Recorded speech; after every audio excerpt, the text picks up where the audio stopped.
Okay, let's dive right in. What does it actually take for a civilized, comfortable creature to turn, well, savage? We're about to find out. We're going to explore the first chapter of Jack London's absolute masterpiece, The Call of the Wild, and watch as a king's perfect, pampered world just completely falls apart. And this quote right here, it's basically the key to the whole story. It really sets the stage.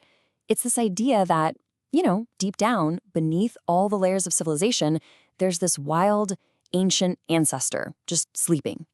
And for our hero, a dog named Buck, well, let me tell you, that ancestor isn't just sleeping anymore. It's about to get a very, very rude awakening. So here's our roadmap for this journey. We're going to follow Buck through 5 key stages. We'll see his life as a king, then a shocking betrayal, his first lesson in a brutal new law, and finally, his arrival in a whole new world of snow and ice. Believe me, this isn't just a story, it's a complete radical transformation. All right, so let's set the scene. The year is 1897. The Klondike Gold Rush is in full swing. You've got men just flooding into the frozen north, and they all need one thing to survive up there: strong dogs. And not just any dogs. The book talks about this huge demand for heavy dogs with strong muscles and furry coats to protect them from the frost. And way, way down south, totally unaware of any of this, is a dog named Buck, who just so happens to fit that description perfectly. And here he is. Meet Buck. He's this massive 140-pound dog living a life of just absolute luxury down in California's sun-kissed Santa Clara Valley. But, and this is important, don't for a second think he's just some pampered pet. The book is really clear about this. Buck isn't just living at Judge Miller's estate. He is the undisputed king of it all. And when I say kingdom, I mean it. Look at this place. We're talking wide-spreading lawns, stables, orchards, even a swimming tank. Buck rules over every single inch of it. He hunts, he guards the family, he's a buddy to the kids. He's earned the trust and respect of every human there. He's basically a civilized aristocrat who has no idea that his entire world is built on a foundation of sand, about to be washed away. And this is where it all comes crashing down. The betrayal doesn't come from some outside enemy.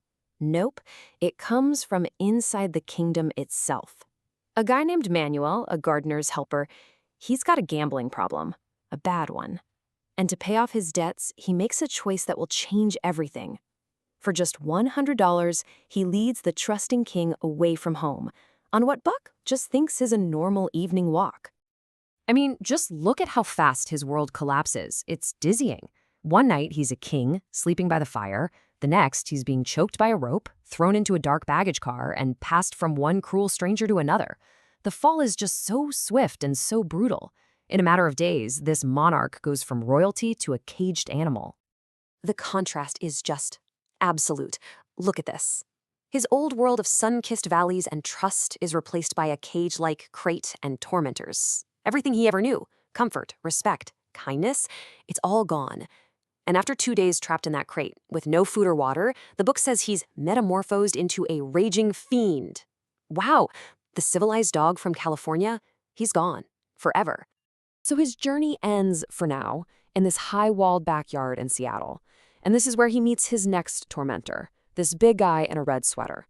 And as this man starts prying open the crate with a hatchet and a club, Buck is just coiling inside, ready to unleash every ounce of his pent-up fury. He thinks he's about to fight for his life. And the second the crate is opened, Buck launches himself. 140 pounds of pure fury, just exploding out. He's expecting to totally dominate this new enemy, just like he's always done. But this isn't his world anymore. And instead of a fight, he gets a lesson, a shocking, agonizing blow from that club. And after being beaten into submission, Buck learns probably the single most important lesson for his survival. He's been introduced to what the book calls the reign of primitive law. This is a world where fairness and morality, they don't exist. Only power matters. Might makes right. And a man with a club, well, he's a lawgiver. He's a master, period. But here's the thing, and this is so crucial.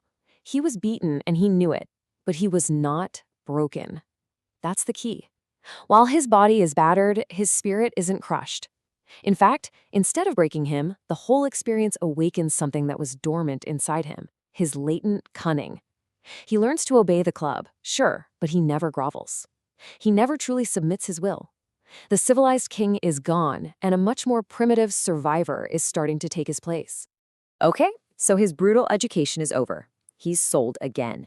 But this time it's to two French Canadians, Perrault and Francois. Now these guys are different. They're heading north to deliver mail for the government, and they need the absolute best dogs they can find. And when they look at Buck, they see something special. They even call him 1 in 1,000.